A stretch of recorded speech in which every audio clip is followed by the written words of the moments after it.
சிவார்ப்பணம். வணக்கம் ஃப்ரெண்ட்ஸ். நம்ம இன்னைக்கு என்ன பார்க்க போறோம் அப்படின்னா, இன்னைக்கு மொஹரம் பண்டிகை.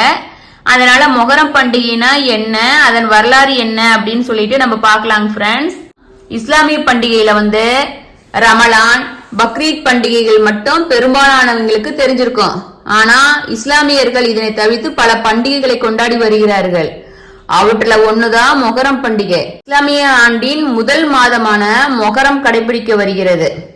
இஸ்லாமிய ஆண்டின் 4 புனித மாதங்களில மொஹரம் பண்டிகையும் ஒன்று. அதாவது மொஹரம், ரஜப், துல்ஹாதா மற்றும் துல்ஹஜ் ஆகிய 4 மாதங்கள் அவங்க புனிதமான மாதங்களா இருக்கு. மொஹரம் பண்டிகை இந்த ஆண்டு இந்தியாவுல நம்ம ஜூலை 17 இன்னைக்கு கொண்டாடிட்டு இருக்காங்க.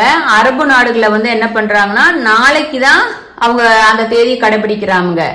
இஸ்லாமிய புத்தாண்டின் முதல் மாதமான மொஹரம் மாதம் 10வது அஜுரா மொஹரம் பண்டிகை கொண்டாடப்படுகிறது. நம்ம மொஹரம் பண்டிகையில இஸ்லாமியர்கள் 2 வகை பிரிவர்கள் உள்ளார்கள்.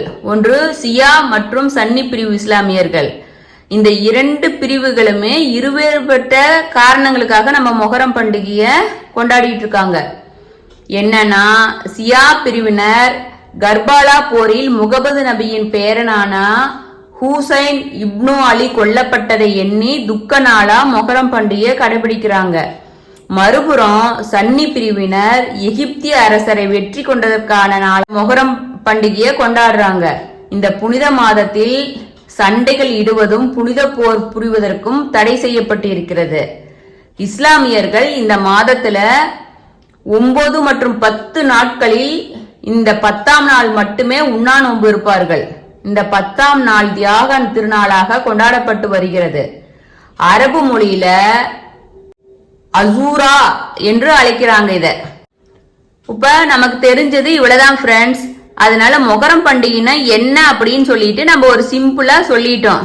பண்டிகை வாழ்த்துக்கள் ஃப்ரெண்ட்ஸ்.